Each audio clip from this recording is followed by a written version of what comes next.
Mike, you're the public affairs chief at the U.S. Embassy Nepal, and like Asmi mentioned, you're my brother. That's how I take it. Thank you, brother. And your social media has also shaped that as well, because you share about the country that we love. And you love too, and you've been loving us for the past 20 years. You were here in 2006, right? Yeah. And thanks for doing that. And like Asmi mentioned, you're a part of us, right? Thank you. I appreciate that. And it is sincere from the bottom of my heart. That's beautiful. Show his Instagram. I just want to touch base on something that I just saw, Mike, for the go to the pinned picture, the pinned one. Yeah. Mike, tell us a little bit about is this Lobuche? Yeah, so I summited Lobuche East during Tihar, so November last year. I, having gotten a taste of the Himalayas back in 2006, climbing in the Annapurnas, I knew I had to get back into the mountains. Wow. I had this dream of someday climbing Everest, actually. Hopefully it can happen one day, but some really good friends of mine just advised, like, Mike, you might want to do a little bit of a test and see if your body can actually handle this. So I'm so grateful I followed that person's advice, and I set out to climb Lobuche. So for about 4 months, I had a pretty solid training regime, lots of leg day, lots of Stairmasters, wore this mask that restricted the oxygen as I climbed the Stairmaster, just to kind of simulate the physical intensity of that climb. And I tell you, it was just such a proud moment to summit that at sunrise during Tihar. This is 6,119 right? meters. Lobuche, yeah. So a little over 20,000 feet. Yeah. And I trekked with Summit Treks. It was led by Pasang Sherpa and a really great team. And just, look it up there. So just at sunrise, waving the Nepali an American flag with Everest and other mountains in the background there. Yeah, just such an incredible experience. And really just, it was nice, honestly, guys, to just have like a physical challenge, because I think these days we are so cerebral, we're so digital, right? And that's just kind of the reality. But to have a physical goal, set out to train for it and actually accomplish it. I mean, that's something everybody still needs to have in their life, some kind of physical challenge, and to meet that challenge. Yeah, and it's so great. And best of luck for Everest. I hope you summit it this year. One of these days, we'll see. Asmi, do you have any specific challenges in mind? Definitely not climbing peak. I wish I could, though, but I've not been to mountains, as in I've not really hiked or trekked ever since 2014, but I really want to. Actually, I am in talks with someone I know.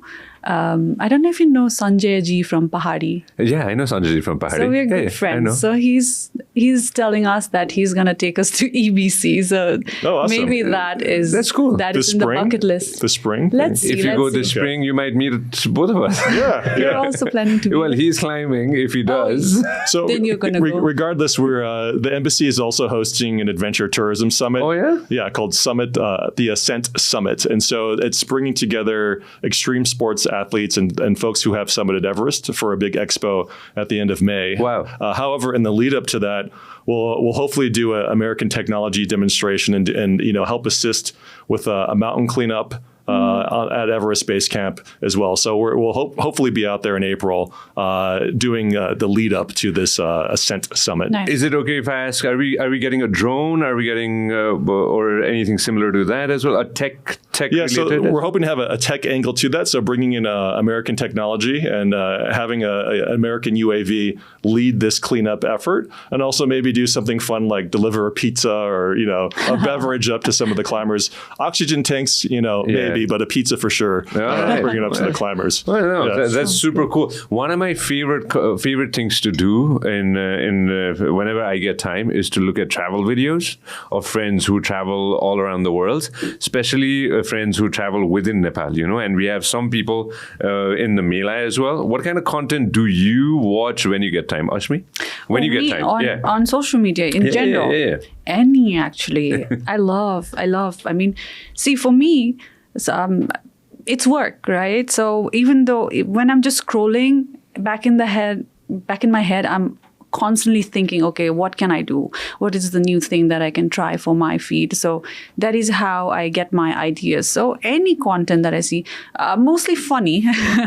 You learn from creators. That's what you're trying to say. I mean, every new content I see, in the back of my head, I'm always thinking, what is the creator trying to convey, or how is it being shot, or how is she able to get these many views? So for me, it's always work when I'm scrolling, and that is something that I noticed, because for some people it may not be, so they may think it's just mindless scrolling. Yeah. For me, it's I'm scrolling, and at the same time I'm collecting ideas, Learning at the same time as well.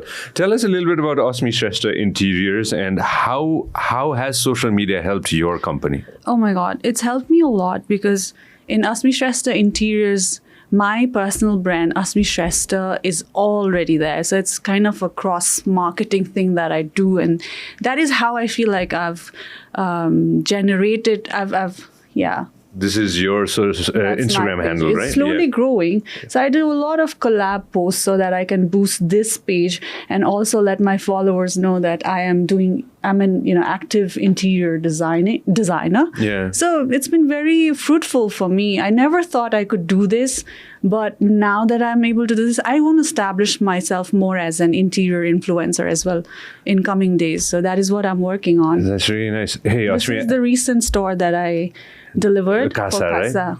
Ashmi, I'm doing a new set. I'm gonna ask your help. Yeah, we'll do that. Yeah. Mike, something for the new house whenever you move in. Yeah, I could Or use some the assistance. embassy, Yeah. just always remember me. So this is the handover that I did for my client. This is the Ramila latest Devi one? and Barsha. Yes. Yeah, It's a beautiful. recent handover. Where is this, Ashmi? This is in Panipokuri. Okay, I've been to their other store in Patan. That I also did that. So this is their second store that I'm doing. Hopefully more in coming days, because they want to expand. So I'm mostly specializing on retail interior design. So let me understand the economy behind this, all right? And so somebody watching this, I just mentioned that I might take help from you. We'll work out something together. Maybe down the road, Mike, or anything else we're doing within the American Embassy. Maybe I'll do my we could pitch plan that first. out. Yeah, she'll do the pitch. But this is a good way to showcase your work, Yeah. right? So for me, like my personal brand, it felt like, okay, it's reached to that. I feel like me as Asmi Shrestha, it's in that maturity phase. You know what I mean? Okay. In a product cycle. But with this, we have just started. So I feel like this can also eventually contribute in my personal branding. So I'm trying to take it side by side. Let's see where this goes. That's very, very, very interesting, when we look back at it. And when you talk with creators, Mike, right? I just want to touch base on this. What do they think of not just the Mela, but in general, when you sit down with creators for the past, this is probably the 4th edition of the Creators Mela that we're doing, the 4th right? iteration. Right. So again, you've spoken with so many creators. Some have their own business, like Asmi has her own business. When you sit with them, what's the thought process? Like, what do they say to you as well? I think at this stage, I think they're really looking for practical guidance from mentors. Yeah. So, and also if you're trying to get a brand deal, for example, what do these companies actually think of your work and your page, for example? So, again, with the Mela, we have one of the panels is Pitch for Success, where we will have members from the business community, including Cabinet Shrestha from Agni Group, for example, hearing people pitching their pages and them as a brand, essentially, and just getting honest feedback. And I think that's really what we need right now, right? It's great to have that encouragement and that positivity, but we need practical guidance and advice to really scale up our pages and our businesses. So I think people are hungry for actionable, practical advice at this point. Exactly what Ashmi mentioned as well.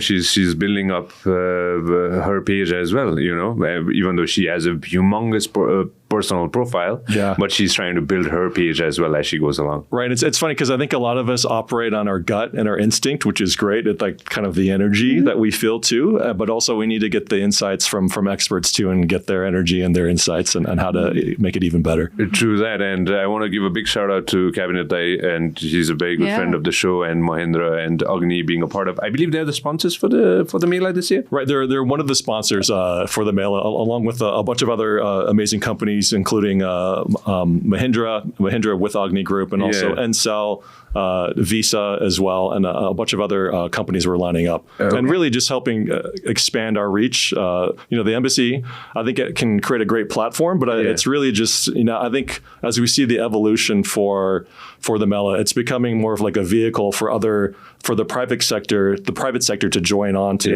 and help reach their audiences as well.